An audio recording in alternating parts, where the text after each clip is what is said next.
here. And we are very fortunate today to have with us Dan Raviv to talk about the new book he's co-authored with Yossi Melman called Spies Against Armageddon, Inside Israel's Secret Wars. And how many days has the book been out now? Today's the second day. Today's the second day of the launch, so you're in on a scoop. Dan Raviv is a national correspondent for CBS News and also a host of the CBS News Weekend Roundup, a radio magazine program which is broadcast across the country. He's been a national correspondent since 1997. Before that, he did quite a number of years overseas and doing international reporting. He was based in Tel Aviv in the late 1970s, where he covered the peace talks between Egypt and Israel. He then, in 1980, went and spent 12 years in London, where he covered the Falklands War all the way up to the fall of the Berlin Wall and other major events, during which time he interviewed Margaret Thatcher, Benjamin Netanyahu, Yasser Arafat. I'd love to hear about that sometime. And then he served for a while in Miami, a domestic base, but from which he went on foreign assignments in places like Cuba and Peru. Back in 1990, Dan teamed up with Yossi Melman and wrote Every Spy a Prince, the complete history of the Israeli intelligence community, which was a remarkable book, particularly for its time, and quite deservedly became a bestseller.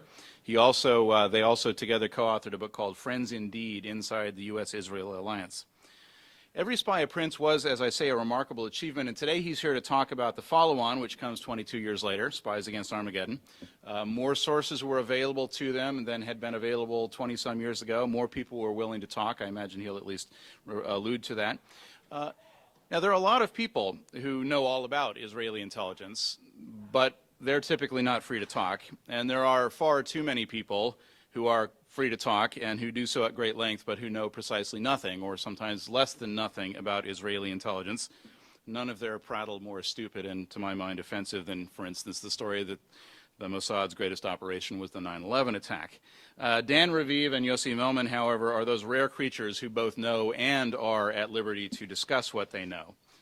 Now, the official motto of the Mossad is from Proverbs 11:14, where there is no counsel, the people fall, but in the multitude of counselors there is safety. And this is right in tune, in that translation, with the general thrust, I think, of most Western intelligence services, that intelligence exists to inform policy, to enable better decision-making in a competitive environment, and Lord knows Israel lives in a competitive environment. And indeed, Israel's intelligence community contains some very well-respected analysts and analytic capabilities, though, of course, they've not been without their failures, notably in 1973. But Dan points out also, in the introduction to the book, that the word counsel, in that verse from Proverbs, can also be translated as deception, trickery, or a stratagem, but in any case is aimed at confounding the intentions of the opponents. And here the Mossad and Israel are operating within a different tradition of intelligence, one that sees intelligence as being a form of national power, like military power, like economic power. And it's in this context that we think about and look at Israel's covert actions, notably most recently against Iran. And I know you've got some good scoops on that. So I'd encourage you to think about these two philosophies of intelligence as you consider Israel and its intelligence community. There's much to be learned about Israeli intelligence, and I can think of no better place to start than this book. So let's really jump into it, ladies and gentlemen. Dan Raviv. Hello, everybody. I loved Mark's speech. In a nutshell, he got it. And that's what I love, of course. I'm really interested in this topic. I'm a journalist who normally on CBS has to do all sorts of topics, anything from health reports to what President Obama and Congress are doing. But I've had this abiding love and passion for the Middle East story. And a lot of people in my industry, by the way, say that the Middle East is the career that never stops. Right, there's always something going on. Peace has not been achieved, and as much as we hope for peace and hope that it would be a stable region and would not have all sorts of lethal dangers that can even reach out and touch us and hurt us here in the United States, it doesn't seem to be happening anytime soon. Just the nature of the struggle changes. So you might wonder about the leading Israeli intelligence community, the leading intelligence community in that region. Who's David? Who's Goliath? A lot of people wonder about that. I'm going to talk to you about two broad topics and then also open the floor to questions, because I'd like to know what's on your mind and be responsive to you.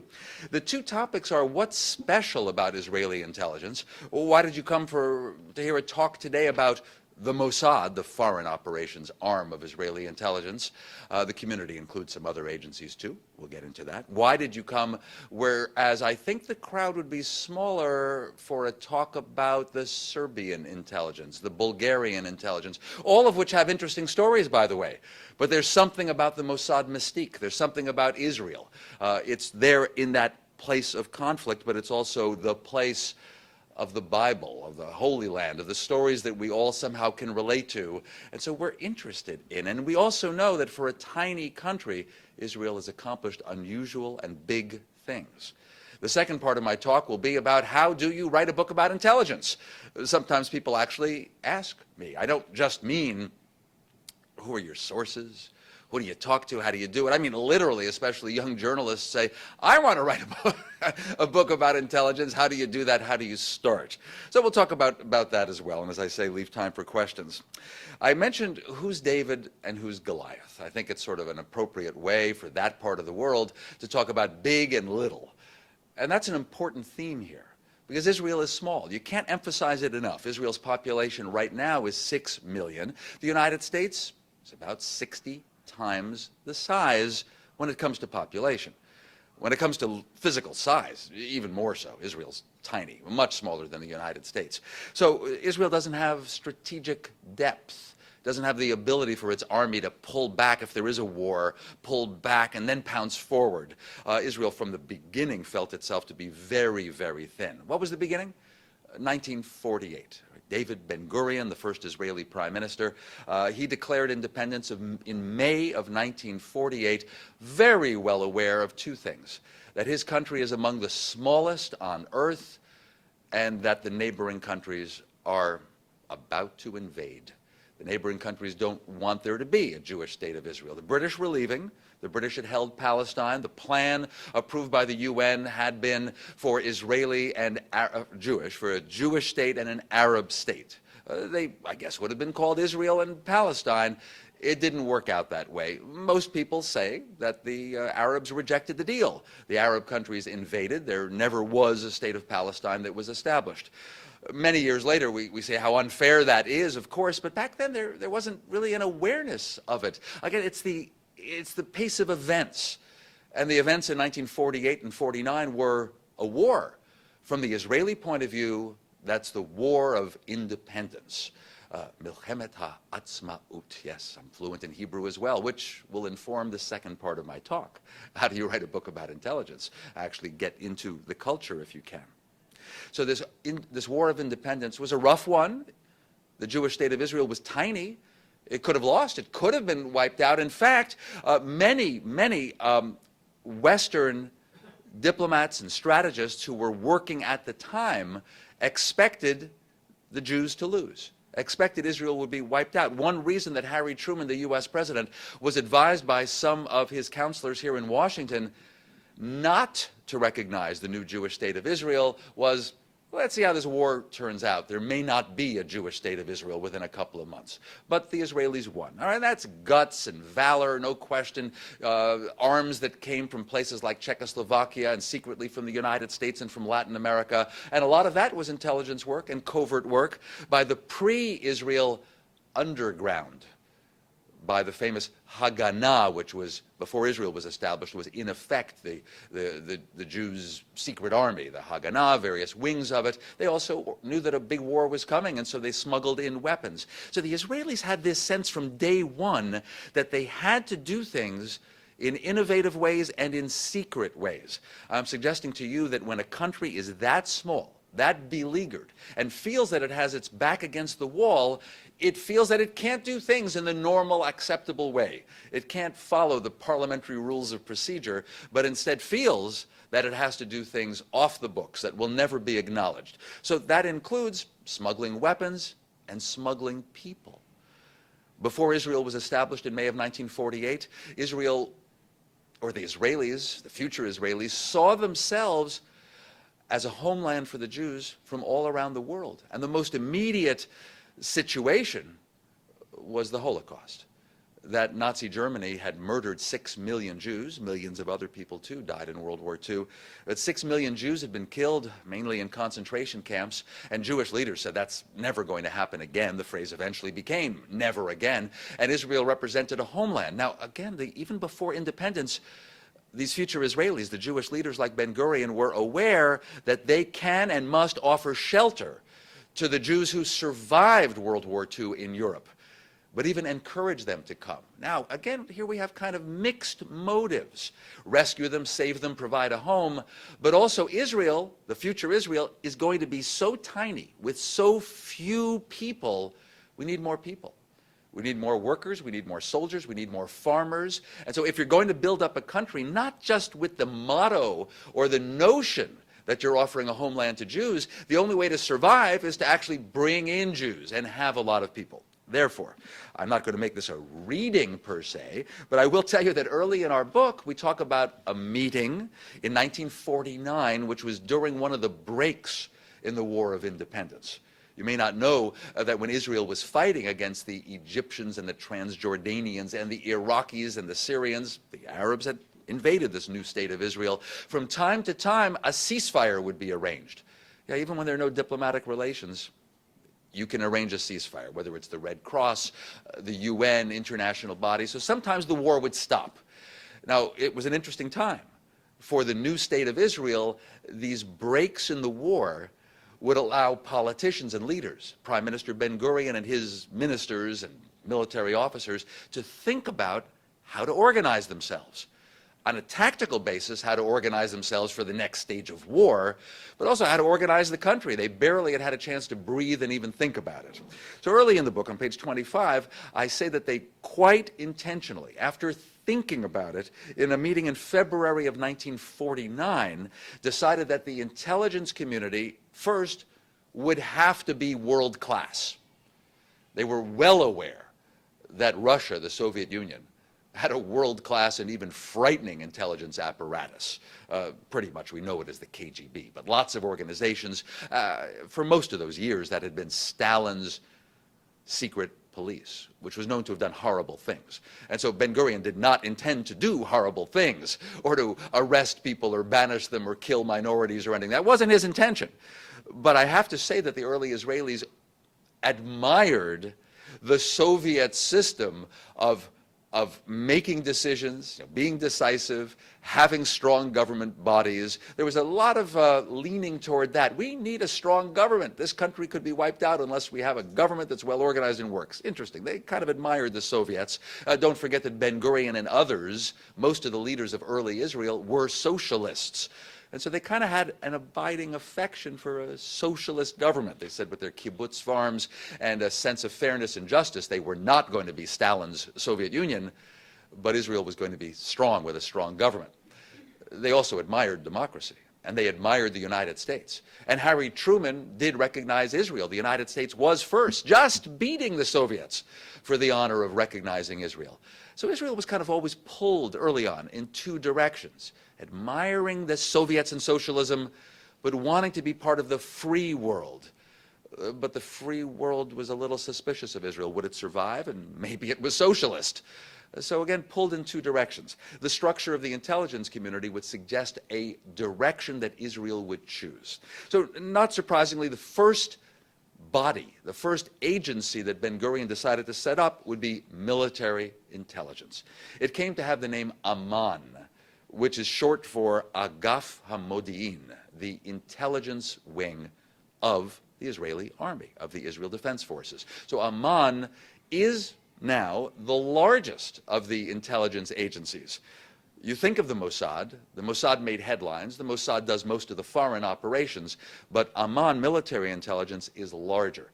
Sometimes even here in the United States we lose sight, we don't think about military intelligence, how important it is, but you can imagine the Pentagon has the DIA, the Defense Intelligence Agency, and other bodies, and the Air Force has its own intelligence, and the Navy has its SEALs for operations, etc. What I'm trying to remind you is whether it's the US or other countries, intelligence often is military and linked with the military, but most countries will also have non-military agencies, whether that's for balance or to allow often the prime minister or the president of a country to have an organization that he can directly order to do things. That's one of the reasons to have a non-military agency.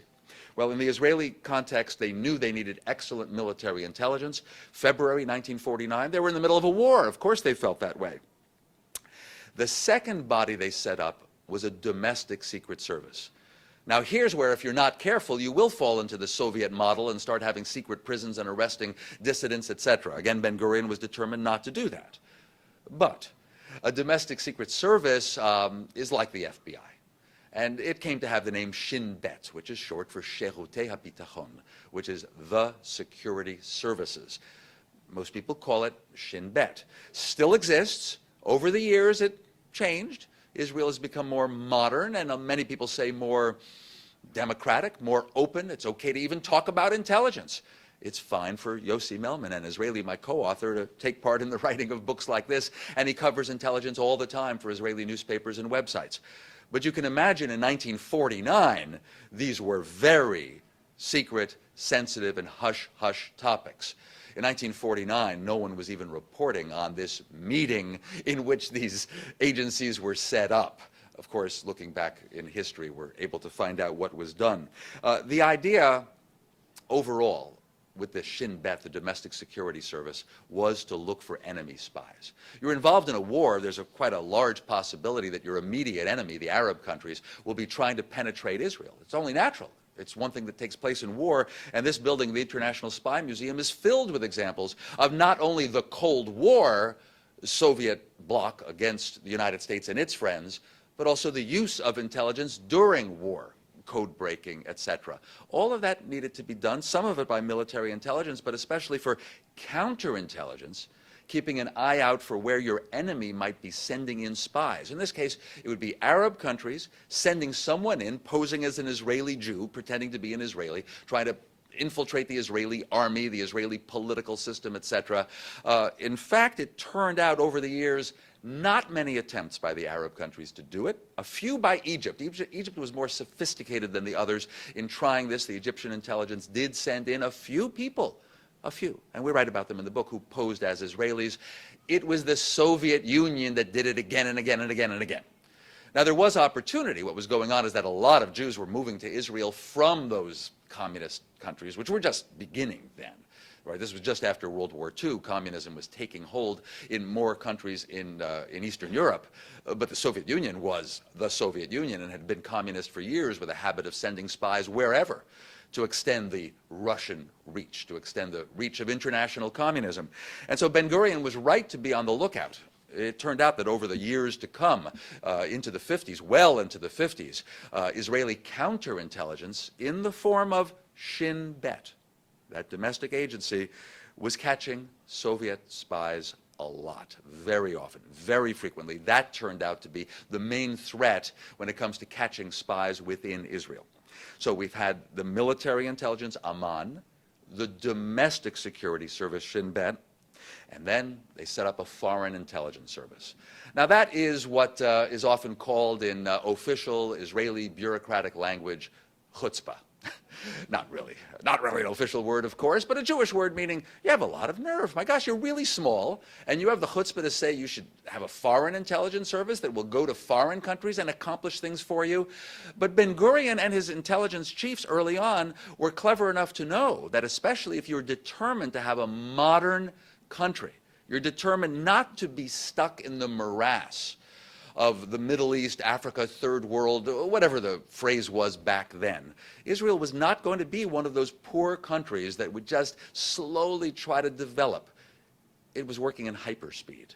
Maybe it had no choice because the Arabs were attacking and there was war from day one. But there was also the attitude. It was ambitious. The Holocaust had occurred because Jews, this was the image, had not done enough to protect themselves, had gone along too willingly when the Nazis were rounding them up around Europe. Sure, there were brave partisan fighters, Warsaw, ghetto, elsewhere, sure, but the general image, certainly among Israelis or Palestinian Jews, was that Jews had not done enough, hadn't organized themselves, didn't have an answer, and so everything had to be done, and quickly, to erase the bitterness of what had just happened.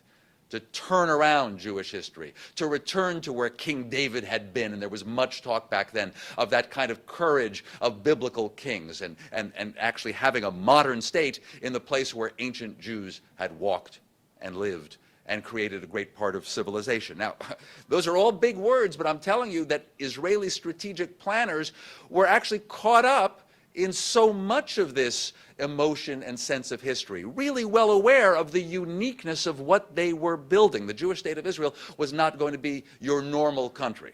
And again, that's why you're here today, too. It's not your normal average country, and that was the decision from early on. But that included the chutzpah, the nerve, of having a foreign intelligence service that could go to any country on earth and do operations. Now, at that time, it included arranging ways of getting weapons. Israel felt it was going to be at war for maybe a long time, and so that was one mission. And you never knew what would come up. Well, before long, this agency got a name, Mossad, the Mossad. The Institute. That's what that Hebrew word means. The long name is that it's the Institute for Special Operations. Oh, I don't have it in front of me, so I actually apologize. It's a whole bunch of Hebrew words, and I'll get back to it in a second. The Institute for Special Operations, Special Tasks. A name, of course, that they didn't publicize anyway. They didn't put it in the paper. The Mossad still doesn't have a spokesman, though as of a few years ago, it has a website. We were shocked. Yossi Melman and I have worked on this for years. As Mark pointed out, we wrote a book in 1990 called Every Spy a Prince, when none of these agencies had addresses, phone numbers, or websites. And yet, really, mossad.gov.il. And among other things, somewhat similar to the CIA website, it includes a recruiting page. Do you want to work for the Mossad? They're actually inviting you to volunteer yourself. Everything's done online these days, social networking. A website, wow, what a step forward. But back then it was very, very secret. The Mossad was going to be spooky, no one knew. But they did know that a lot of the immigrants who had come to Israel had some experience, often during World War II, maybe helping out with British intelligence, or being a partisan fighter behind Nazi lines. These were people who had a sense for how to lead a double life, false identities, false documents, etc. And from early on, the Israelis found they're good at it. They were able to find excellent forgers. Did you know, by the way, that forgers are often artists? Well, many Jewish artists often found that they could have the talent, if assigned to do it, to look at foreign passports and look at laissez-passer papers, etc., and forge them beautifully. Nice job. Now, this was very important for the task of another agency that was set up, the fourth. So, again, military intelligence, Aman. Shin Bet for domestic security, kind of like the FBI. The Mossad for foreign operations, and the fourth was a clandestine immigration service. Immigration? Believe me, what other country would do that? What other country would have a special agency? Do the British have an agency, MI7, to bring in all English-speaking peoples into the British Isles? Of course not. Did America have to have a special agency to encourage immigration? Not last time I checked. But Israel wanted immigration, again, the part of the raison d'etre of the country, and so it even merited having a secret agency for that purpose. Now, that's in part because many countries did not let their Jews leave. The Soviet Union, in particular, would not let its citizens leave willy-nilly, certainly not with money, not with property. Having an exit visa or an exit passport was a highly prized thing in communist countries. You'd want to even forge them sometimes. And so early on, that agency was known as Mossad Aliyah Bet, the Institute for Alternative Aliyah. Aliyah Bet means Aliyah B, not Aliyah A. Aliyah is a Hebrew word, literally means going up, but it has become the accepted word for Israelis, for Jews who are aware of this, for moving to Israel. Aliyah is going up to the Promised Land, going up to the Holy Land in Israel. So Aliyah means moving to Israel. They had an institute for that, an agency. The Mossad for Aliyah B meant sort of a wink B, you know, we're not talking about it. It's not our main way of organizing Aliyah, where of course we'll get French Jews and American Jews to move to Israel because it's exciting and they want to work on a kibbutz. We need you. Come on over. That's great. That's open. This is the covert, secret immigration. They got really busy, especially in communist countries, but then early on realized that they were also needed in Arab countries and in Muslim countries as well, like Iran. People, Jews, who wanted to leave, felt they needed to leave, and in fact, after Israel was established and managed to survive that war of independence, starting in 1949, life became difficult for many Jews in many Arab countries. They were reluctant to leave in general. Iraqi Jews had lived there for thousands of years. Moroccan Jews, Tunisian Jews, Algerian Jews, Egyptian Jews, you can go down the list. Jews lived all over the Middle East, and many of them lived comfortably and had businesses. But when many of those Arab societies saw that there was a state of Israel, and the governments in general, the Arab governments, hated Israel, had just made war on Israel, and Israel stubbornly hung on, well, then the pressure turned on the Jews. You have a combination, by the way, as I see it. When it comes to the Jews of Arab countries, there was a lot of push from the governments of the Arab countries and some of their neighbors, not all, to get out of here. And there was a pull by Israel saying, you're welcome here, and we need you here, and we want to build up our numbers. So in Arab countries, that had to be done in secret too. A lot of forged documents, a lot of secret agents. We speak a lot about them too. We spoke to some of these old men who had reached retirement age and became talkative about what they had done, including in the field of immigration. So really, secret missions. No other country's done that. Many of the most clever Israeli spies or secret agents were in Iraq, that's a big example, and in Egypt, and in Morocco. Morocco's very big too, specifically to get the Jews out. I could almost say for nothing else, to get the Jews out. But think about that again. Just to hold that as a unique mission of Israeli intelligence. That's how you build up your country. Did the CIA ever get tasked with building up the United States? I don't just mean with immigration. Building up the United States? Now, you could say, well, yes, in a way, little by little. Every country needs great intelligence. We need the secrets. We need to stop our enemy from spying in our country and weakening us. So little by little, intelligence agencies do strengthen their countries. I think Israel's an extreme example. Again, in hyperspeed, having to do this quickly, having that sense, and also that sense of no choice, no strategic depth. If we don't get a lot of people moving to Israel and build up our population, well, we might die. We'll be outnumbered, literally. Unique missions of Israeli intelligence. Now, it is quite typical for an intelligence community, and that's what they became, the agencies I just said. 4 agencies, broadly speaking, became a community, and we found that they were quite loyal to the prime minister. There wasn't a problem of rebellion. There wasn't really much friction among them. Their tasks did overlap, however. The Shin Bet agency for domestic security, because it specialized in catching foreign spies, especially communist spies from Russia, found that it wanted to have Shin Bet officers placed in the Israeli embassies in Europe, including in Eastern Europe. Israel did have diplomatic relations with the communist countries until 1967. At the time of the Six-Day War, the Soviet Union went totally against Israel and cut diplomatic relations, and there were no more embassies. But until 1967, Israel had embassies in all those countries. Isn't that strange? We know you're spying on us. This happened with the U.S. and the Soviet Union and the U.S. and China now.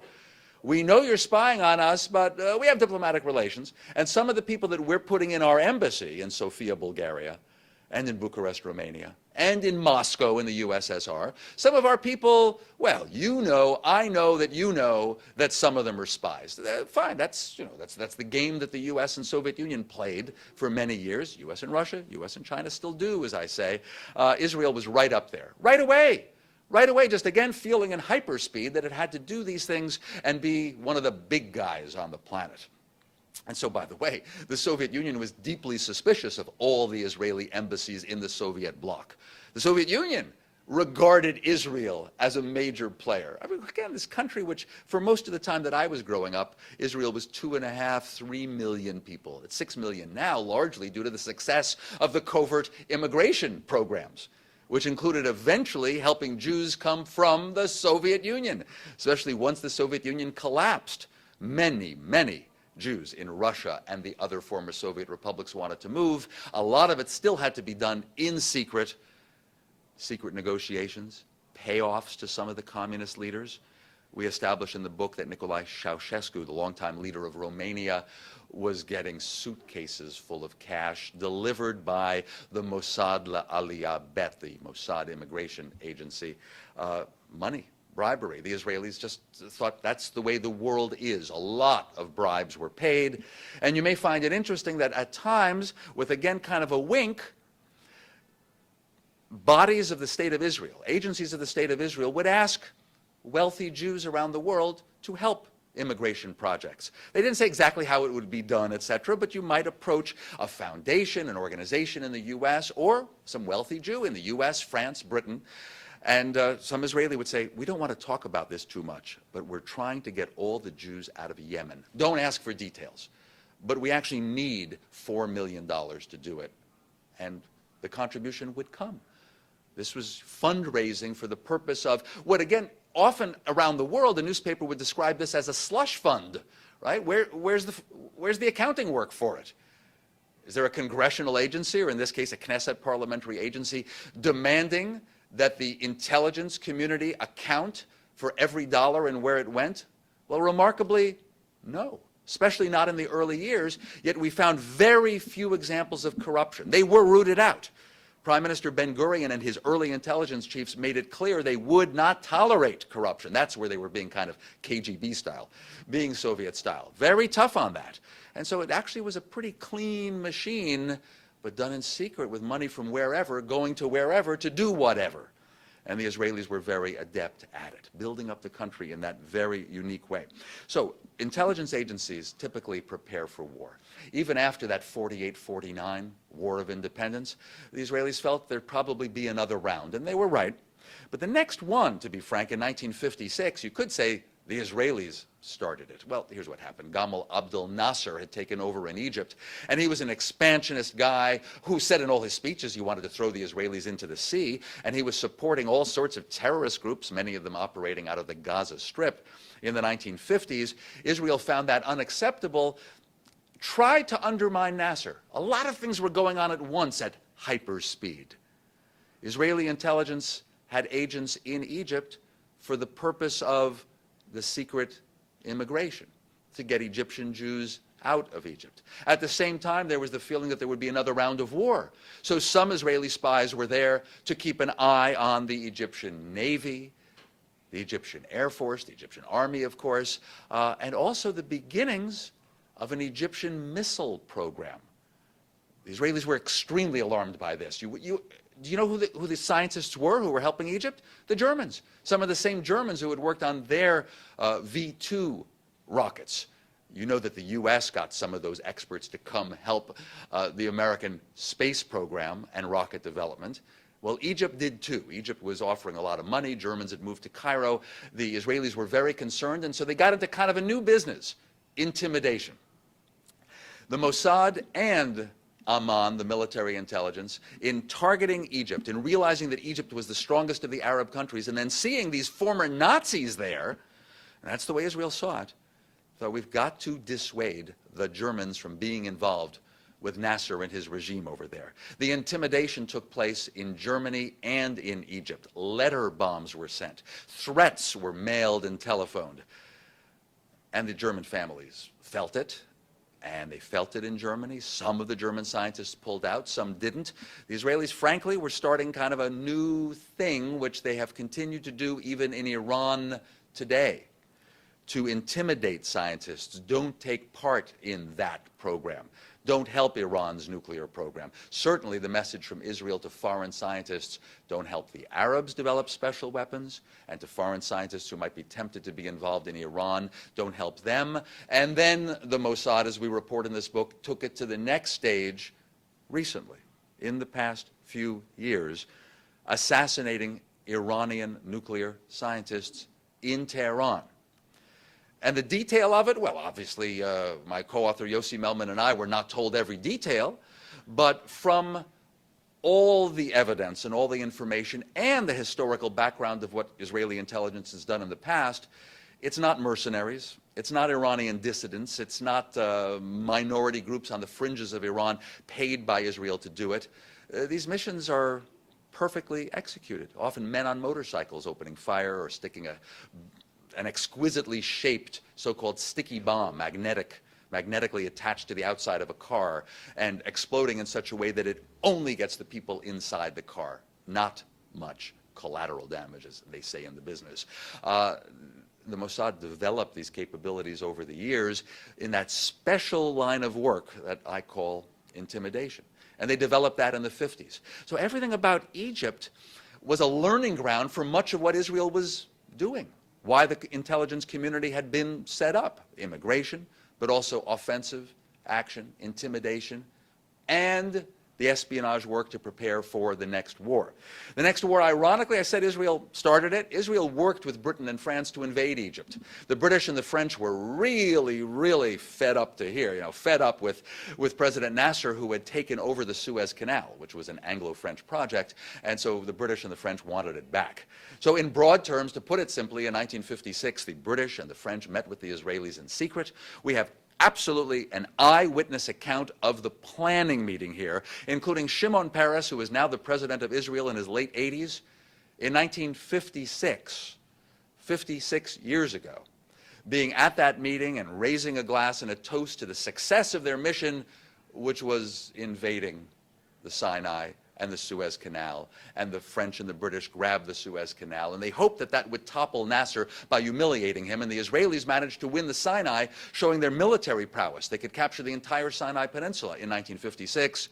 One thing very important in the politics behind intelligence, the United States was really angry about it. The U.S. was not let in on this at all. The British and the French, the U.S. wartime partners in World War II, allies of the U.S., NATO members, didn't tell the U.S. Can you believe it? The British and the French teamed up with Israel to invade Egypt. President Eisenhower was really angry and forced them all to pull out. By early 1957, the Israelis and the British and the French were pulling out of Suez and Sinai. But the Americans were also impressed. They hadn't realized what the Israelis can do. Israel was only 8 years old and had accomplished this. If you don't work with Israel, you don't keep an eye on Israel, you don't cooperate with Israel and build up a close tie from the American point of view, you're missing something. There's a new power in the Middle East. It's Israel, and especially its intelligence community. So the U.S. didn't miss that opportunity, and over the years to come, especially after the '67 war, the U.S. and Israel started working very closely together. So those are some early themes we develop, and I hope I've mentioned some things that you otherwise might not pick up. It might not be the same as the big newspaper headlines that are derived from our book, etc. A lot of that about Iran, and I'll be happy to take questions about that. But I wanted to set up the themes of how the community was established, because that sets up your understanding of the uniqueness of Israel's intelligence community and how it thought that its mission was life or death. And that it had to be innovative, and it had to be up there with the big guys, but also do things that no one else would. And now a few words about how to write a book about intelligence. In many aspects of life, it's not what you know, it's who you know. It might be a combination in this particular case. Who you know is really important. So you'd have to build up your relationships for years. Journalists are not spies. Yossi Melman may write about intelligence, but he's not in the intelligence community. Yet Israel is a free country, and so he's been writing about these things. And so over the years, get to know people. You don't quote them in the newspaper. You don't attribute your story to anyone in particular. So over the years, they trust you. And if you approach some of your sources, people you've been interviewing for years, and you say, now we're writing a history. We're trying to give it some historical context. I'm not going to name you as a source.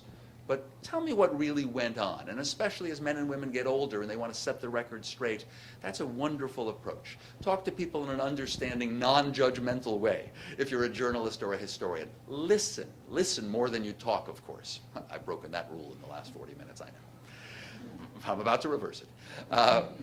Listen, and you'll find that people want to talk about what they did. Yes, even in the secret world of intelligence. Here we are in a building that has devoted itself to revealing what it can about this remarkable part of world events. People have revealed a little, but I'm going to assure you of one thing. Even as I've written 2 books about Israeli intelligence now, and Spies Against Armageddon tries to put these events in context as best as it can, I know I don't know everything, and I know that my sources didn't tell me everything. I'm positive of that. I'd love to take your questions. Thank you very much. Let's all thank Dan. So we've got plenty of time for questions. Please wait for the microphone because we're recording this, and we'll start right over here. Wonderful talk. You've not said a word about Israel's success in acquiring nuclear weapons, which it does not officially have. Sure. And happy to. I'm glad you asked. Point of the Q&A is to find out what interests you. I won't be too long, but I will tell you this. This book, I'm not meaning to push the book. It means that my work recently has focused a lot on that, as again, some of those older gentlemen and ladies who worked on that project have been willing to talk about how they did it, setting up yet another agency. Some people would say, but some of you in this room think you've heard of LACAM. We'll do the Hebrew again. Lishka Lekishrei Modi'in, the Bureau for Scientific Contacts, Liaison. Bureau for Scientific Liaison. That sounds innocent enough. They're just having scientific relations. They have a science attaché in the embassy in Washington and the embassy in Paris, etc. Well, it turns out that LACAM, that agency, was also put in charge of gathering everything necessary for the secret nuclear program. Ben-Gurion, the prime minister, decided early on that Israel, despite being tiny, would have to have the ultimate weapon. That if the superpowers had atomic bombs, the Jews have great scientists, we can do it too. And with the French assistance, they did.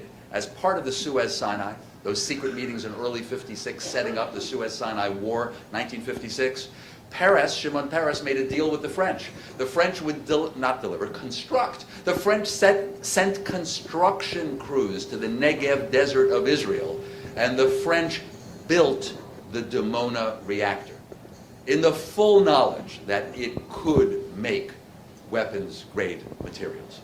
Now, there, nothing is announced. Nothing at all. Not a word until the United States tells the Israelis with concern that our U-2 spy planes are seeing something built and it sure looks like a nuclear reactor. Ben-Gurion first tried to say it's a textile factory.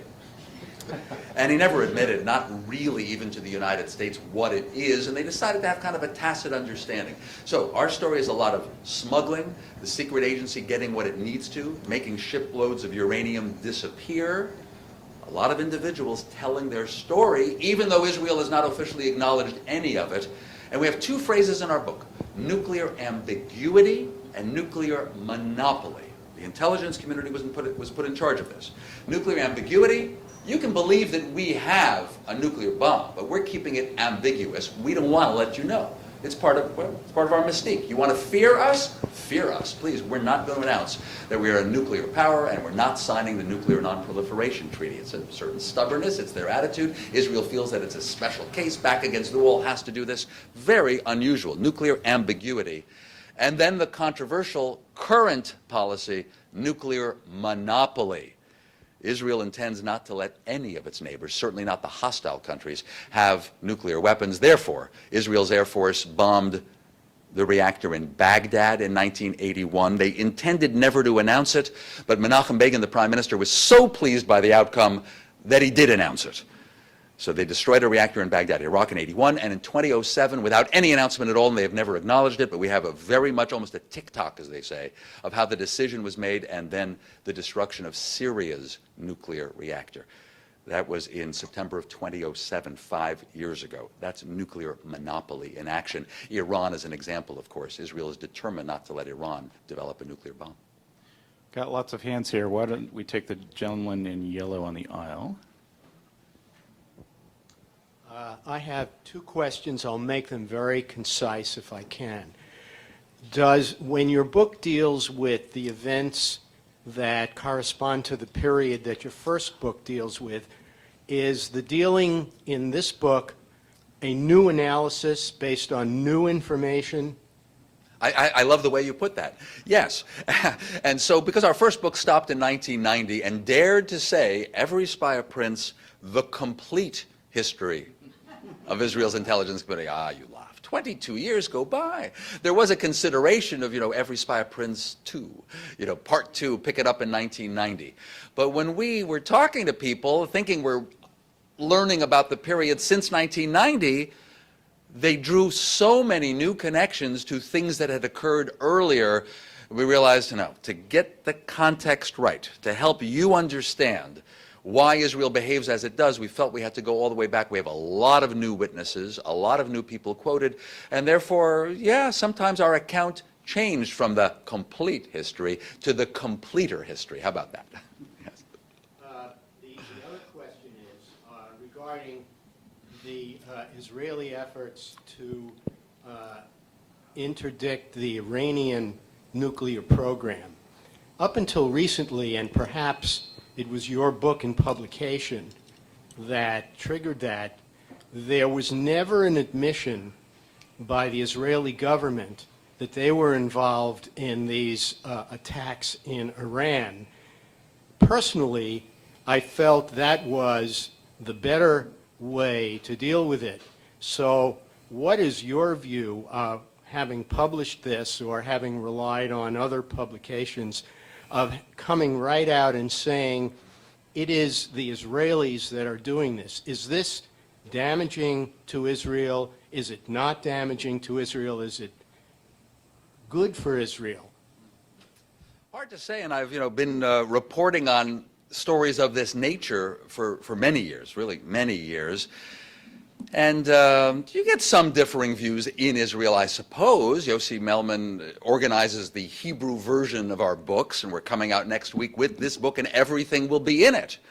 And you won't be surprised that Israeli newspapers yesterday, ran the excerpt that the AP had plucked out of our book this past weekend. It's Israeli operatives who are doing it in Tehran.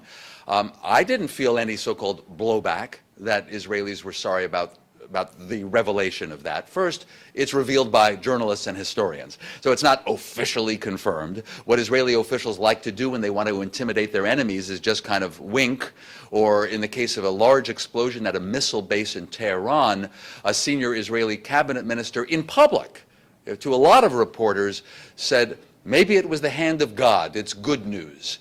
So they try a little sarcasm, a little wink, showing their pleasure that it occurred. I think that the part of my story that I told today involving intimidation still holds. Israel likes to be ambiguous about many of these things, not announce them, but I don't think on the whole they mind when it leaks out. They feel it intimidates their enemy. I'm not here to tell you whether they're right or wrong, but in their attitude, I think they do. One other thing I'll add, just for background, just yesterday I was in New York and I had some meetings and some publicity events that had to do with this book as well, and there were some American Jews who say that they love Israel a lot, and they say, Israel should be more concerned about its PR. They should make clear why they do things, they don't do things, they should explain, they'd be better understood, etc. I can only bring you into the Israeli culture and mindset, which is, we don't have to explain it. We're too busy. We're trying to defend ourselves. We don't care what you think. Well, this particular American Jewish lady who totally loves Israel said, they ought to care. They ought to care, It'll help them a lot if they had better PR and would explain themselves. I'm writing about the intelligence community here. It is not a PR agency, that's for sure. They feel they're just busy defending the country. Why don't we take the gentleman in the front row on the outside here? Who was responsible for the Pollard case, and would you in a nutshell explain why it happened? Okay. Jonathan Pollard was an American captured here in Washington, D.C., spying for Israel. He was a civilian working in U.S. Navy intelligence. That happened, his arrest, in November of 1985. He was sentenced to life in prison. So he's still in prison, an American Jew who spied for Israel. Using him as an agent in the United States broke the rules. Israeli intelligence shouldn't have done it. They regret doing it. By the way, if you know anything about Intel, they regret anything when they're caught. I'll get to it. They regret anything when they're caught. Right? If you're caught, I regret it, it was a mistake, really sorry. Because we found that the agency that employed him, not the Mossad, and we really believe it was not the Mossad, because this operation broke the Mossad's rules, was that scientific agency I told you about, Lakam, that was in charge of gathering in scientific data from everywhere and anywhere. But at the time, Lakam, part of the defense ministry in Tel Aviv, was directed by a man who was one of the star characters in Spies Against Armageddon. He's a member of Israel's Knesset, parliament right now. His name is Rafi Eitan. He literally was one of the kidnappers of the Nazi war criminal Eichmann in Argentina in 1960. Even before that, we identify him in our book as Mr. Kidnap. His specialty was finding Nazi war criminals, Arab enemies, and even Israelis who went astray. Someone who joined Israeli intelligence and started being corrupt and pocketing money.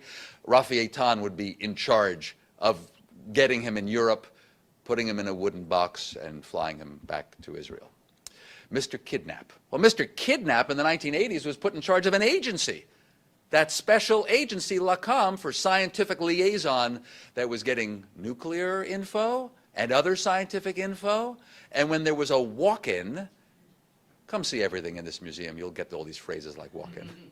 When there was a walk-in, a volunteer, they didn't look for a Jonathan Pollard, for an American Jew to spy for Israel, but Pollard wanted to be a spy, and so he met some Israelis and said, you know, I got a lot of secrets, and you know what's really angering me? I know the United States is not helping Israel as much as it could. I could give you a lot of information. And it happened to be to a defense ministry guy, so it went through the defense ministry ladder, and it was Rafi Eitan, Mr. Kidnap, who had moved on to lots of other secret stuff, who decided that would be fantastic. We're going to use this guy. Now, in our opinion, Yossi Melman and I believe that in the meetings then, in which amazing intelligence came in, satellite photos, maps, assessments of Arab armies, all the anti-aircraft systems of North Africa were chartered out. That helped the Israelis attack the PLO headquarters in Tunis, Tunisia, definitely using information that Pollard had fed. We feel that at those meetings in Israel, they had to know there's a spy in Washington. That stuff was clearly from America. Someone should have raised their hand and say, who's your spy? Don't do this. If it's an American Jew operating in the United States, an American Jew in his home country, we don't do that. We don't use French Jews in France. We do not use Swiss Jews in Switzerland. Really, that's part of the rule, not to get the local Jewish community in terrible trouble. They broke the rule. At the end of our Pollard chapter, we say it made life hellish. For Jews working in the United States military, defense, and intelligence, for contractors and others, for people who were involved with the U.S. military in any way at all. If you were an American Jew, you were suspect. Nasty jokes would be made about Pollard. And so we say at the end of that chapter that the Israelis did a real disservice to the Jews of America by employing Pollard, not the Mossad, but we think someone should have raised their hand and stopped it.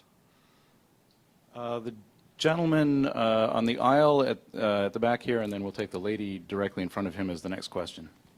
We've got time for about 3 more. Thank you for your presentation. I was wondering how confident is the Israeli intelligence community about undermining and stopping Iran's nuclear program, and what can be further operations besides covert assassination? Okay, I don't want to go into it in too much depth right now. First, what else can Israel do? It's not for me to say, but I'm going to help you read between the lines of a very public stance taken by a very private person. Meir Dagan was head of the Mossad for 8 years. He retired at the end of 2010. And after that, he went public. And he was on CBS 60 Minutes a few months ago. And he said that attacking Iran, using your military, your air force, your missiles, that would be a big mistake. Don't do it. His concern, quite openly and obviously, was that Iranian retaliation, including Iran's friends like Hezbollah in southern Lebanon with many, many thousands of rockets, and also Hamas in Gaza would probably fire rockets as paid by Iran, that the retaliation would be terrible. It would make life in Israel terrible, not worth doing, don't do it, it's a mistake. What he didn't say is what he advocates instead. A lot more, he feels, a lot more of what he was doing in his years. More sabotage, more intimidation, more assassinations, more Stuxnet, more efforts to create computer viruses and worms that will slow down the Iranian systems and confound the Iranian nuclear program and maybe even Iran's economy and oil systems, etc. Give Iran a lot of trouble on a covert basis. I believe, reading between the lines, that that is what Meir Dagan is suggesting. And so there's a large faction within the Israeli intelligence community and military that also says that's the best plan for now. The U.S. and other countries are imposing sanctions. That's hurting Iran. It's clear that the world cares about this. Some people aren't sure how much Russia and China care, but That's big power politics. Israel has succeeded, I think, in making this a top issue for the world. And a lot of that work by Israel was done by the intelligence community to give information to the U.S., to work together more than ever, to work on Stuxnet, the computer worm, together. We agree with findings you may have seen in the press that the U.S. and Israel created Stuxnet and other computer viruses together. And so they're operating together more than ever because of the Iran problem. Now, the Israelis are confident they understand what's going on in Iran. So I'll answer one particular issue that I can imagine would interest you, sir. Israeli intelligence people say, we'll know if the supreme leader, Ayatollah Khamenei, decides to break out and build a bomb. Because it's one thing to enrich uranium to a highly enriched state and have it ready to be a bomb, and to design a warhead and to have the special metal parts. It's another thing to break out and intensively work fast to create a bomb.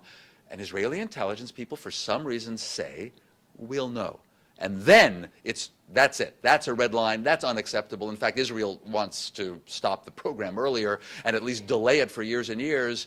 The United States, even officials here in D.C., say, the intelligence is pretty good. We think we'll know. I'm almost surprised at the confidence, but they seem to be signaling that they think they have Iran well monitored. That's a good word, monitored. We've got time for two quick ones. So the lady right in front of the last question.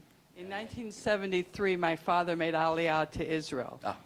In the right after World War II, he was part of the military government. He was a longtime Zionist. Someone from the CIA comes to my dad and says, will you take intelligence for us while you move to Israel?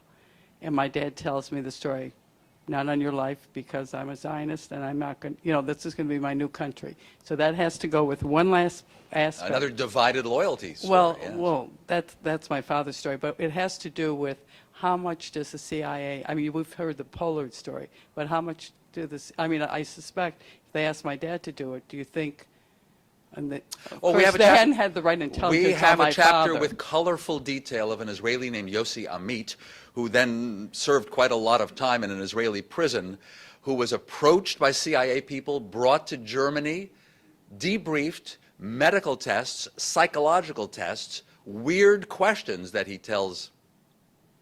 I think we can say that he told us. Yossi Amit, after he was in prison, became very talkative and told the entire story about how the CIA approached him and flew him to Germany and flew him back, and he thought he was going to work for the CIA, and maybe they thought he was unstable or whatever, because in fact, Mr. Amit made a few mistakes and was arrested. But yes, it's a very colorful and real-life example not too long ago. In his case, the mid-'80s, around Pollard time, that the CIA was trying to recruit Israeli agents to understand Israel better. Can we wait for the microphone? Say that again. You say they get Russians going to Israel. No, I like your story, Aviva. Right, that's I a nice forgot to addition. tell you. We got time for one more question. The gentleman in the gray suit right here, and then I'm afraid we have to wrap up. Yes, thank you. Is it on? Yep.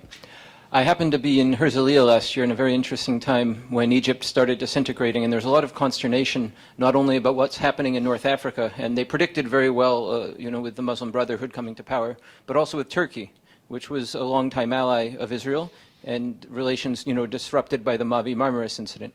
This is sort of a future-oriented question. Turkey has greatly expanded its diplomatic and intelligence reach, especially through the TICA, the Turkish Development Agency, and new consulates across Africa, the Balkans, and the Caucasus.